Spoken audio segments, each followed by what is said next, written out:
ये एक सस्पेंस कहानी है जिसमें साइबर क्राइम के बारे में, कंप्यूटर हैकिंग के बारे में बताया गया है और इस कहानी का सबसे खूबसूरत हिस्सा इसका अंत है, जिसके बारे में आप सोच भी नहीं सकते कि कैसे कहानी अंत में पूरी तरह से बदल जाती है। इस कहानी की शुरुआत में एक लड़के को दिखाया जाता है जो किसी को कॉल करता है और वो कहता है कि मैं इस दुनिया का सबसे मोस्ट वांटेड हैकर हूँ। मैं चाहूँ तो दुनिया से अपने आप को छुपा कर रख सकता हूँ, लेकिन अब मैं ऐसा नहीं करना चाहता। और इसके बाद वो एक फ्लैट के अंदर जाता है जहाँ पर कई लोगों की लाशें होती है। वो जमीन से बुलेट का एक कवर उठाता है और खुद से पूछता है हु एम आई, और खुद ही आंसर देता है। वो कहता है कि आई एम बेंजामिन। और इसके बाद बेंजामिन एक जगह जाता है जहाँ पर उसे इंटेरोगेशन रूम में बिठाया जाता है। दरअसल बेंजामिन बर्लिन का एक हैकर है और हैकिंग की दुनिया में उसका नाम हु एम आई है। बेंजामिन के सामने एक लेडी आकर बैठ जाती है। ये साइबर डिवीजन की हेड है और इसका नाम है हना। वो बोलती है कि तुम मुझसे मिलना चाहते थे, बताओ। बेंजामिन अपने मन में सोचता है कि ये एक ऐसा उलझा हुआ धागा है जिसका ना कोई अंत है ना शुरुआत, और इसके बीच में मैं फंसा हुआ हूँ। और इसके बाद ये कहानी पूरी पास्ट में चली जाती है जहाँ पर बेंजामिन उसे अपने बारे में बताता है। वो कहता है कि बचपन से मैं एक सुपर हीरो बनना चाहता था। मैं वो काम करना चाहता था जो इस दुनिया में कोई नहीं कर सकता। और जिस तरह से सुपरमैन, बैटमैन, स्पाइडरमैन सभी के पेरेंट्स को मार दिया गया था, उनके पास एक ट्रेजिक कहानी थी। इसी तरह से मेरे पास भी एक ऐसी कहानी है। जब मैं पैदा हुआ तो मेरे डैड फ्रांस हमेशा के लिए हमें छोड़कर चले गए। मैंने उन्हें कभी भी नहीं देखा। जब मैं 8 साल का था तो मेरी मॉम ने सुसाइड कर लिया। मेरी दादी के जो पिता थे वो वर्ल्ड वॉर 2 में मारे गए। वो रशिया से खुद तो कभी वापस नहीं आ पाए, लेकिन उनके साथ ही उनके 3 बुलेट्स के कवर लेकर आए, जिन्हें मेरी मॉम ने जब तक वो जिंदा थी हमेशा संभाल कर रखा। मेरी मॉम के मरने के बाद मेरी दादी ने मुझे पाला। अब वापस कहानी प्रेजेंट में आती है जहाँ पर हना उसे कहती है कि मैं कोई साइकोलॉजिस्ट नहीं हूँ, तुम मुझे फ्रेंड्स ग्रुप और मिस्टर एक्स के बारे में कुछ बताने वाले थे। दरअसल फ्रेंड्स ग्रुप एक हैकिंग ग्रुप है जो कि रशिया का है और ये बहुत ही कुख्यात है। इस ग्रुप में 4 मेंबर्स हैं और मिस्टर एक्स डार्कनेट की दुनिया का एक ऐसा नाम है जिसे सबसे बड़ा हैकर माना जाता है, लेकिन उसके बारे में कोई कुछ नहीं जानता। डार्कनेट इंटरनेट की वो दुनिया होती है जहाँ पर दुनिया के सभी काले काम होते हैं। डार्कनेट पे जब भी कोई किसी को मैसेज करता है या कोई भी इंफॉर्मेशन भेजता है तो कोई किसी को ट्रैक नहीं कर सकता। और मिस्टर एक्स डार्कनेट की दुनिया का सबसे बड़ा नाम है। बेंजामिन हैना को बोलता है कि अगर आपको सच्चाई जाननी है तो आपको हर एक डिटेल को अच्छे से सुनना होगा। वो बताता है कि मैंने 14 साल की उम्र से कंप्यूटर चलाना शुरू किया। मैंने प्रोग्रामिंग लैंग्वेज सीखी और पहली बार मैंने किसी सिस्टम को हैक किया और पहली बार मुझे किसी अंतहीन दुनिया का एहसास हुआ। पहली बार मुझे एहसास हुआ कि किसी चीज में मैं अच्छा हूँ। जहाँ पूरी दुनिया इंटरनेट वेबसाइट पर अपना टाइम वेस्ट कर रही थी, वहीं मैं इंटरनेट की अंदर की दुनिया जिसे डार्क नेट कहा जाता है, वहां पर अपनी एक अलग दुनिया बना रहा था। यहाँ पर आप जो चाहे वो बन सकते हो। मैं दिन रात इंटरनेट पर बैठा रहता। वैसे तो डार्क नेट की दुनिया में बहुत सारे हैकर्स हैं, लेकिन मेरा सिर्फ एक ही हीरो था जिसका नाम है मिस्टर एक्स। मिस्टर एक्स के बारे में कोई नहीं जानता कि उसका असली नाम क्या है, वो कहाँ से अपने सिस्टम को ऑपरेट करता है, लेकिन वो सभी हैकर्स का एक रोल मॉडल है। मिस्टर एक्स के 3 रूल हैं कि कोई भी सिस्टम सेफ नहीं है और हमेशा उसी चीज को टारगेट करो जो लगभग इम्पॉसिबल है, और साइबर स्पेस पर हमेशा मस्ती करो, उसे बहुत सीरियस मत लो। अब वो अपने बारे में बताता है। वो कहता है कि मैं कभी भी यूनिवर्सिटी नहीं जा पाया और मुझे पिज्जा डिलीवरी का काम करना पड़ा। और एक रात को जब मैं पिज्जा डिलीवरी करने के लिए कुछ स्टूडेंट के पास गया तो वहां पर मैंने एक लड़की को देखा जिसका नाम मरी था। मरी कभी मेरे साथ ही पढ़ती थी और मैं उसे हमेशा से पसंद करता था। वहां पर जितने भी स्टूडेंट्स थे वो सब के सब एग्जाम की तैयारी कर रहे थे और मरी की तैयारी नहीं हुई थी और मैं उसकी मदद करना चाहता था ताकि उसकी नजरों में मैं एक सुपर हीरो बन जाऊं, उसे मुझसे प्यार हो जाए, हम दोनों की शादी हो, हमारे बच्चे हो। दरअसल वो अपने सपनों की दुनिया में खो जाता है और वो तय करता है कि वो मरी की हेल्प करेगा। वो यूनिवर्सिटी जाता है क्योंकि उसे अपने सिस्टम को यूनिवर्सिटी के सर्वर से कनेक्ट करना होगा, और वो यूनिवर्सिटी पहुंचकर सर्वर से कनेक्ट करके वहां से क्वेश्चन पेपर को कॉपी कर लेता है। लेकिन तभी वहां पर सिक्योरिटी वाला आ जाता है और बेंजामिन पकड़ा जाता है। बेंजामिन का कोई भी क्रिमिनल रिकॉर्ड नहीं होता, इसीलिए जज उसे 50 घंटों की कम्युनिटी सर्विस करने की सजा सुनाता है, यानी कि उसे 50 घंटे सफाई का काम करना होगा, गलियों को, शहर को साफ करना होगा। और जब बेंजामिन सफाई कर रहा होता है तो उसके सामने एक आदमी आता है जिसे भी यही काम, यही सजा मिली है, और वो बेंजामिन से पूछता है कि तुमने क्या किया। बेंजामिन बोलता है कि मैंने यूनिवर्सिटी के सिस्टम को, सर्वर को हैक किया। वो आदमी बताता है कि मैं भी एक हैकर हूँ, इसका नाम मैक्स होता है। मैक्स बेंजामिन से बिल्कुल ऑपोजिट होता है। जहां बेंजामिन शाई और इंट्रोवर्ट होता है, वहीं मैक्स एक्सट्रोवर्ट और स्ट्रीट स्मार्ट होता है। इन दोनों के बीच में दोस्ती हो जाती है और मैक्स उसे शाम को एक पार्टी में बुलाता है, जहां पर वो उसे अपने दो दोस्तों से मिलवाता है जिनका नाम पॉल और स्टीफन होता है। ये दोनों भी हैकर्स हैं। ये बेंजामिन को बोलते हैं कि मैक्स ने हमें बताया कि तुम कंप्यूटर लैंग्वेज में बहुत शार्प हो, हमें साबित करके दिखाओ। और वो उनके सिस्टम पर बैठ जाता है और कुछ ही मिनटों में वो पूरे एरिया के इलेक्ट्रिक सिस्टम को हैक करके वहां की लाइट ऑफ कर देता है। और तभी वहां पर पुलिस आ जाती है। दरअसल पुलिस यहाँ पर इनकी पार्टी की वजह से आई होती, क्योंकि यहाँ पर पार्टी में बहुत शोर होता है और बहुत सारे लोग होते हैं। और जैसे पुलिस यहाँ पर आती है तो ये चारों के चारों नीचे जाते हैं। इस पार्टी में मरी भी होती है, जिसे बेंजामिन बचपन से प्यार करता है। मरी उसे कहती है तुम तो वही पिज्जा डिलीवरी बॉय हो ना। और इसके बाद ये सारे के सारे यहाँ से भाग जाते हैं। और जब मैक्स, स्टीफन और पॉल वहां से निकल जाते हैं तो वहां पर सिर्फ बेंजामिन और मरी बचते हैं। और अब मरी को याद आ जाता है कि ये बचपन में इसी के स्कूल में पढ़ता था। दरअसल पहले उसे ये बात याद नहीं आई होती। इसके बाद बेंजामिन और पॉल नकली आईडी बनाकर गवर्नमेंट के एक सेमिनार में जाते हैं, जहां पर हिटलर के ऊपर प्रेजेंटेशन होनी थी। ये उस सर्वर को हैक कर लेते हैं और पास ही में जहां पर इनकी वैन खड़ी होती है, उस वैन के अंदर जाकर जब प्रेजेंटेशन में हिटलर के बारे में कुछ बोला जा रहा होता है तो ये चारों के चारों स्क्रीन पर हिटलर के बहुत फनी वीडियोस को प्ले कर देते हैं, जिससे वहां पर बैठे गवर्नमेंट के सभी अधिकारी हैरान हो जाते हैं। लेकिन वहां पर जो सिक्योरिटी होती है उन्हें पता चल जाता है कि इस वैन के अंदर से कोई ये सब कर रहा है। वो यहाँ तक पहुंच जाते हैं, लेकिन इससे पहले कि वो सब इन्हें पकड़ते, ये वैन लेकर यहाँ से भाग जाते हैं। ऐसा करने के पीछे इनका कोई मकसद नहीं होता, ये सब इन्होंने मस्ती के लिए किया होता है। और अब ये डिसाइड करते हैं कि ये अपना एक ग्रुप बनाएंगे और ये हेडक्वार्टर बनाते हैं बेंजामिन की दादी का घर। ये अपने ग्रुप का नाम भी रख लेते हैं। इनके ग्रुप का नाम होता है क्ले, जिसकी फुल फॉर्म होती है क्लाउन्स लाफिंग एट यू। अब प्रेजेंट में बेंजामिन जहां पर हैना के सामने बैठा है, हैना उसे कहती कि मैं तुम्हारी बातों पर विश्वास क्यों करूं। और बेंजामिन उसे उसके बारे में उसका पूरा इतिहास बता देता है, क्योंकि यहाँ आने से पहले उसने उसका सिस्टम भी हैक करके उसकी पूरी इंफॉर्मेशन निकाल ली थी। बेंजामिन अब हैना को बताता है कि उन्होंने धीरे धीरे करके अपने हैकिंग की शरारतों को और भी बढ़ा दिया ताकि उनका दुनिया में नाम फैल सके।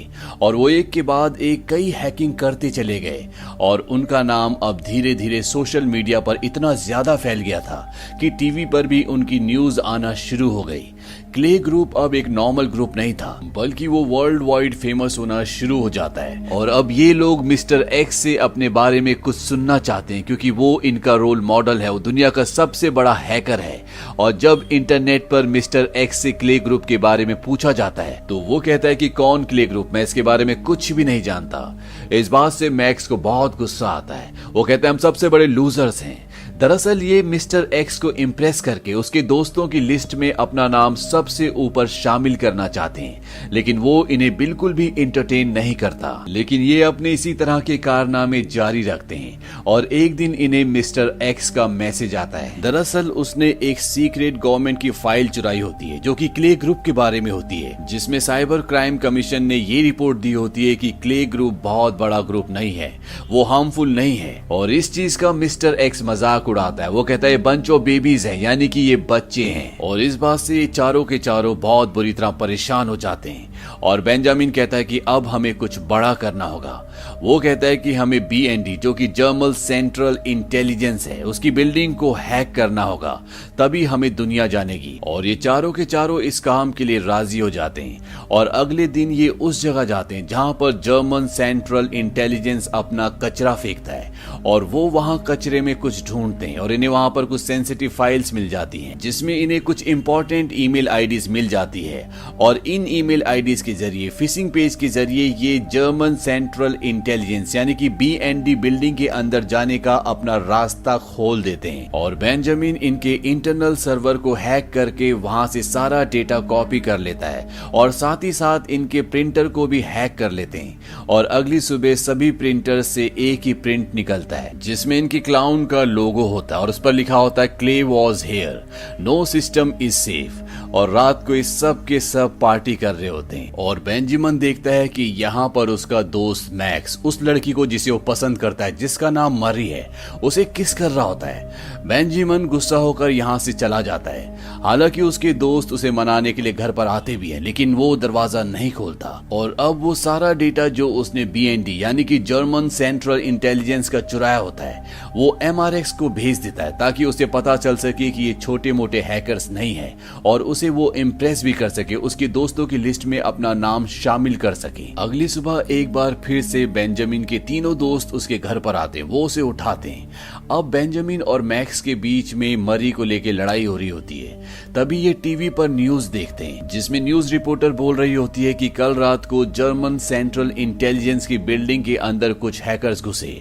और उन्होंने वहां से कुछ इंपॉर्टेंट फाइल्स, इंपॉर्टेंट डेटा को चुराया और उस डेटा से उन्हें ये पता चला कि क्रिप्टॉन जो कि फ्रेंड्स ग्रुप का एक मेंबर था, दरअसल असल में वो जर्मन सेंट्रल इंटेलिजेंस के लिए काम करता था, यानी कि वो BND जर्मन सेंट्रल इंटेलिजेंस का आदमी था जो फ्रेंड्स हैकिंग ग्रुप की सारी इंफॉर्मेशन जर्मन सेंट्रल इंटेलिजेंस की हेड हना को दिया करता था। हना वही है जिसे बेंजामिन पूरी कहानी सुना रहा है। दरअसल बेंजामिन ने जो डेटा चुराया था वो उसने MRX को यानी मिस्टर X को भेज दिया और मिस्टर X को उस डेटा से ये पता चला कि क्रिप्टॉन जो कि फ्रेंड्स ग्रुप का एक मेंबर है, दरअसल वो एक एजेंट है और इसीलिए वो उसका मर्डर कर देते हैं और मर्डर करने के बाद उस डेटा को भी वहां पर छोड़ देते हैं ताकि पूरा इल्जाम क्ले ग्रुप पर यानी कि बेंजामिन के ग्रुप पर आए। और यहाँ पर एक बात और पता चलती है कि MRX यानी कि मिस्टर X वो फ्रेंड्स ग्रुप का ही एक मेंबर है। लेकिन यहाँ पर हैरानी की बात ये होती है कि बेंजामिन ने जो सीक्रेट फाइल्स BND कंपनी से चुराई होती है इसके बारे में उसके तीनों फ्रेंड्स को कुछ भी नहीं पता होता। वो बेंजामिन पर गुस्सा होते हैं और वो कहते हैं कि हमने तुम्हें कहा था कि हम सिर्फ वहां पर प्रिंटर्स को हैक करेंगे ताकि उन्हें ये पता चल सके कि हम यहाँ तक पहुंच सकते हैं, लेकिन तुमने उनकी सीक्रेट फाइल भी चुरा ली और अब हम सब के सब फंस चुके हैं। बेंजामिन कहता है कि ये सब मैंने तुम्हारे लिए किया ताकि हैकिंग की दुनिया में, डार्क नेट की दुनिया में हमारा नाम हो सके और हम MRX यानी मिस्टर X तक भी पहुंच सके। लेकिन अब पुलिस इनके पीछे है। बेंजामिन कहता है कि अगर हमें बचना है तो हमें ये पता करना पड़ेगा कि MRX के चेहरे के पीछे असली चेहरा कौन सा है, क्योंकि असल में पुलिस हमें नहीं बल्कि मिस्टर X यानी कि MRX को ढूंढ रही है। और अब इन्हें मिस्टर X जिसे दुनिया ने आज तक नहीं देखा उसे किसी भी हालत में दुनिया के सामने लाना होगा ताकि ये अपने आप को बेगुनाह साबित कर सकें। और इसीलिए बेंजामिन एक पब्लिक सिस्टम से मिस्टर X से कांटेक्ट करता है, वो उसके पास जाता है। दरअसल यहाँ पर जो इनकी आपस में चैटिंग चल रही होती है उसे इस कहानी में इस तरह से दिखाया गया है कि आमने सामने बैठकर बातें कर रहे हैं। और अब बेंजामिन मिस्टर X के सामने बैठा होता है। बेंजामिन मिस्टर X से कहता है कि जो डेटा मैंने तुम्हें दिया था तुमने उसे रशियन माफिया को बेच दिया और इसीलिए अब सरकार ने हमारे क्ले ग्रुप को, फ्रेंड्स ग्रुप को और साथ ही साथ तुम्हें भी एक टेररिस्ट हैकिंग ग्रुप घोषित कर दिया है, जबकि हम जानते हैं कि फ्रेंड्स ग्रुप के तुम ही मेंबर हो, वो तुम्हारा ही ग्रुप है और अब हम भी इसमें शामिल होना चाहते हैं। मिस्टर X कहता है कि अगर तुम इसमें शामिल होना चाहते हो तो तुम्हें यूरोपोल में एक ट्रोजन को इंस्टॉल करना होगा। ट्रोजन दरअसल किसी भी सिस्टम में घुसने का एक बैकडोर होता है, यानी कि अगर उसने काम कर लिया तो मिस्टर X यूरोपोल की सारी गतिविधियों पर, उनके सिस्टम पर पूरा कंट्रोल पा लेगा। ये एक ऐसी ऑर्गेनाइजेशन होती है जिसके अंतर्गत देश की हर तरह की कानूनी गतिविधियां चलती है और मिस्टर X अब उन पर कंट्रोल पाना चाहता है, उन्हें अपने हिसाब से बदलना चाहता है। अब जिस सिस्टम पर बेंजामिन बैठा होता है वहां पर हना और पुलिस भी आ जाती है, लेकिन इससे पहले कि वो उसे पकड़ पाती बेंजामिन अपना मास्क पहनकर वहां से भाग जाता है और वहां से भागने के बाद उसके पास जितनी भी हार्ड डिस्क होती है वो अपने दोस्तों के साथ मिलकर उन सब को एसिड में नष्ट कर देता है ताकि उन्हें कोई भी ट्रैक न कर पाए। और उसके बाद वो यूरोपोल कंपनी के अंदर घुसने की कोशिश करते जहां पर वो सिस्टम है जहां पर उन्हें ट्रोजन को इंस्टॉल करना है, लेकिन उनके उनकी सारी कोशिश नाकामयाब रहती है और इसी कोशिश के दौरान मैक्स का हाथ भी हर्ट हो जाता है। और जब ये कंपनी के बाहर होते हैं तो ये देखते हैं कि वहां पर कुछ स्कॉलर्स जो कि विजिटर्स के तौर पर यहाँ पर आए होते हैं, उनमें से एक का विजिटर पास गिर जाता है। बेंजामिन उसे उठा लेता है और वो उस कंपनी के गार्ड से बोलता है कि अंदर कैफेटेरिया में मेरा वॉलेट छूट गया है, मुझे उसे ढूंढने जाना होगा। हालांकि गार्ड पहले उसे मना करता है, उसे कहता है कि तुम्हें कल आना होगा, लेकिन जब वो रिक्वेस्ट करता है तो वो उसे अंदर जाने देता है। बेंजामिन वहां पर उस प्रीमाइसिस पे हैकिंग डिवाइस लगाकर वहां से निकल जाता है और अगले दिन वो उस डिवाइस की मदद से यूरोपोल का जो इंटरनल सर्वर होता है उस पर अपना कंट्रोल पा लेता है और अब वो इस ट्रोजन को मिस्टर एक्स को देता है ताकि वो इसके अंदर एक्सेस कर सके।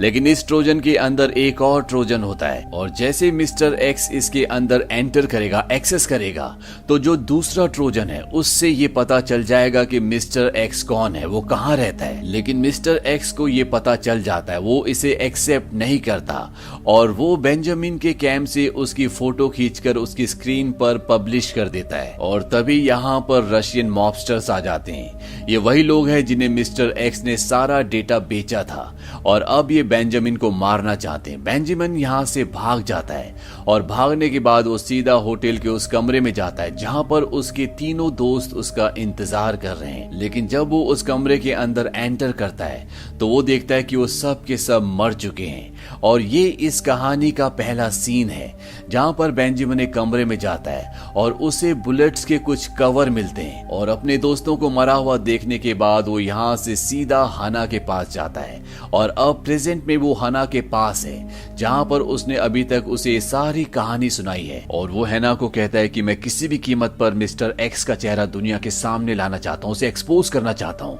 उसके फ्रेंड्स ग्रुप ने मेरे दोस्तों को मार दिया और अब वो मुझे भी मारना चाहते हैं। वो हैना को ये भी कहता है कि मैंने तुम्हारी प्रोफाइल को हैक करके देखा था, तुम्हें तुम्हारी नौकरी से सस्पेंड कर दिया गया है क्योंकि तुम इस केस में पूरी तरह से फेल रही और अब मेरी तरह तुम भी फ्रेंड्स ग्रुप को और साथ ही साथ मिस्टर एक्स को दुनिया के सामने एक्सपोज करना चाहती हो। हैना कहती है कि तुम ये सब कैसे करोगे। बेंजामिन कहता है कि मैजिक ट्रिक्स से, मैं उसके वीक पॉइंट्स का इस्तेमाल करूंगा, लेकिन तुम्हें वादा करना होगा कि ऐसा करने के बाद तुम्हें मुझे विटनेस प्रोटेक्शन प्रोग्राम में रखना होगा। ये एक तरह का ऐसा प्रोग्राम होता है जहाँ पर इंसान की सारी आइडेंटिटी को मिटा दिया जाता है, उसे एक नई आइडेंटिटी दी जाती है और साथ ही साथ उसे, उसके परिवार को और उसके चाहने वालों को ऐसी जगह शिफ्ट कर दिया जाता है जहां उन्हें कोई भी न जानता हो, जहां उन तक कोई भी न पहुंच सके। दरअसल ये गवर्नमेंट का एक प्रोग्राम होता है जहां पर गवाह को इस तरह की फैसिलिटीज दी जाती हैं। है ना, उसकी बात मान लेती है और अब बेंजामिन मिस्टर एक्स की सबसे कमजोर चीज पर हमला करता है और वो होता है उसका अभिमान। वो इंटरनेट की, डार्क नेट की दुनिया में ये फैला देता है कि मिस्टर एक्स गवर्नमेंट के लिए काम करता है, ये एक धोखेबाज है और इसी ने क्रिप्टन को मरवाया था।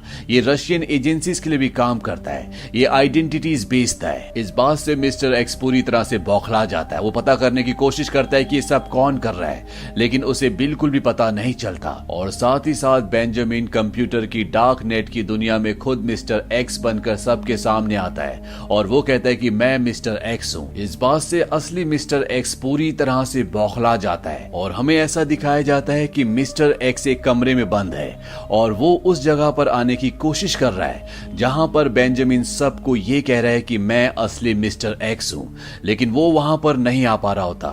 दरअसल कंप्यूटर की दुनिया में आप इसे इस तरह से रिलेट कर सकते हैं कि जिस वेबसाइट पर, जिस प्लेटफॉर्म पर मिस्टर एक्स ऐसा कह रहा होता है वहां पर बेंजामिन एंटर करना चाहता है। वो सबको बताना चाहता है कि मैं मिस्टर एक्स हूं, लेकिन उसे एंट्री नहीं मिल रही होती क्योंकि उसके पास सिक्योरिटी होती है और मिस्टर एक्स को मजबूरी में अपनी सिक्योरिटी को छोड़कर वहां पर आना पड़ता है। इसे आप इस तरह से भी रिलेट कर सकते हो कि जैसे आपके कंप्यूटर में एंटीवायरस है तो उसके अंदर एंटीवायरस नहीं आ सकता, लेकिन जब आप अपना एंटीवायरस हटाते हो तो उसके अंदर वायरस एंटर कर जाता है। बिल्कुल ऐसे ही यहाँ पर भी दिखाया गया है जहां पर बेंजामिन सबको ये बोल रहा होता है कि वो मिस्टर एक्स है, वहां पर सिक्योरिटी के साथ नहीं आया जा सकता और मिस्टर एक्स पूरी तरह से बौखला जाता है। वो वहां पर बिना सिक्योरिटी के, बिना अपनी आइडेंटिटी को हाइड करके वहां पहुंच जाता है और वो उसके कई नकाब उतारता है। यानी कि वो उसका आईपी एड्रेस, उसकी आइडेंटिटी जानना चाहता है, लेकिन वो उसकी आइडेंटिटी के लिए एक्सेस नहीं कर पा रहा होता। और तभी बेंजामिन खुद अपना नकाब उतारता है। वो कहता है कि मैं बेंजामिन हूं, लेकिन अब मैं ये भी जानता हूं कि तुम कौन हो। और उसे पता है कि उसकी लोकेशन कहां है, वो कहां रहता है, वो कहां से पूरे सिस्टम को ऑपरेट करता है। और ठीक इसी तरह से मिस्टर एक्स ने एक बार बेंजामिन के साथ भी किया था और बेंजामिन ने उसका तरीका उसी पर इम्प्लीमेंट कर दिया और मिस्टर एक्स की आइडेंटिटी एक्सपोज हो जाती है। दरअसल ये अमेरिकन होता है जो न्यूयॉर्क में रहता है। ये 19 साल का एक लड़का है जिसे एफबीआई अरेस्ट कर लेती है और इस तरह से मिस्टर एक्स का पूरा खेल खत्म हो जाता है। हैना बेंजामिन को कहती है कि कुछ ही घंटों में तुम आजाद हो जाओगे, नई जगह में नई पहचान के साथ। और वो वहां से जाने लगती है और तभी उसे ध्यान आता है कि बेंजामिन के हाथ में एक छेद था, यानी कि घाव का निशान था। और ये निशान ठीक वैसे ही था जैसा बेंजामिन ने हैना को बताया था कि जब वो यूरोपोल कंपनी के अंदर जाने की कोशिश कर रहे थे तो मैक्स के हाथ में चोट लगी थी। और ये याद आने के बाद हैना को शक होना शुरू हो जाता है। वो इन्वेस्टिगेशन शुरू करती है और सबसे पहले वो मरी के पास जाती है, उसे बेंजामिन की फोटो दिखाती है। पहले तो मरी उसे पहचान ही नहीं पाती, जब वो उसका नाम बताती है तब मरी पहचान लेती है। वो कहती है कि ये हमारे हमेशा पीछे आया करता था, लेकिन सालों से मैंने इसे देखा भी नहीं। इसके बाद वो उस डॉक्टर के पास जाती है जिसने उसकी मॉम का इलाज किया था और डॉक्टर बताता है कि उसकी मॉम को मल्टीपल पर्सनैलिटी डिसऑर्डर था। उसके अंदर 4 पर्सनैलिटीज थी और बाद में उसने आत्महत्या कर ली। हना डॉक्टर से पूछती है क्या ये हेरिडिटरी हो सकती है। डॉक्टर कहता है कि हाँ, इसकी संभावना हो सकती है। और इसके बाद हना बेंजामिन की दादी के घर जाती है और वो देखती है कि वहां पर एक बॉक्स खुला हुआ है। ये वही बॉक्स था जहां पर उसकी दादी के पिताजी की वर्ल्ड वॉर 2 के वक्त की वो गोलियों के कवर थे जो वो हमेशा संभाल कर रखता था। और अब हना को सब कुछ समझ में आ जाता है। वो बेंजामिन के पास जाती है और वो कहते हैं कि होटल के कमरे में हमें एक भी लाश नहीं मिली, क्योंकि ऐसे कोई इंसान थे ही नहीं, ये सब तुम्हारी इमेजिनेशन थी और आज तक जो कुछ हुआ वो सब कुछ तुमने अकेले ही किया। और होटल के कमरे में जो उसे गोलियों के कवर मिले थे, ये वही कवर थे जो बचपन से उसकी मॉम और उसके बाद वो खुद संभाल कर रखता था, जो वर्ल्ड वॉर 2 के वक्त के हैं। दरअसल सच यही होता है, बेंजामिन की मॉम को जो बीमारी थी वही बीमारी बेंजामिन को भी है। उसे भी मल्टीपल पर्सनैलिटी डिसऑर्डर है और जिनके साथ वो सारे हैकिंग के काम कर रहा था, यानी कि मैक्स, पॉल, स्टीफन, दरअसल वो खुद ही था। ऐसे नाम के कोई भी इंसान इस दुनिया में एग्जिस्ट नहीं करते, क्योंकि अब ये प्रूव हो चुका है कि वो मेडिकली फिट नहीं है। इसीलिए हना उसे कहती है कि तुम्हें विटनेस प्रोटेक्शन प्रोग्राम नहीं दिया जा सकता, क्योंकि ये गवर्नमेंट का रूल है। वो कहता है कि हमारे बीच में डील हुई थी, लेकिन ये कानून है, हना कुछ नहीं कर सकती। और अगर उसे प्रोटेक्शन प्रोग्राम में नहीं रखा जाएगा तो वो एक मुजरिम है, क्योंकि उसने गुनाह किया है। बेंजामिन कहता है कि मैं अपनी मॉम की तरह नहीं हूं, मैं बिल्कुल ठीक हूं।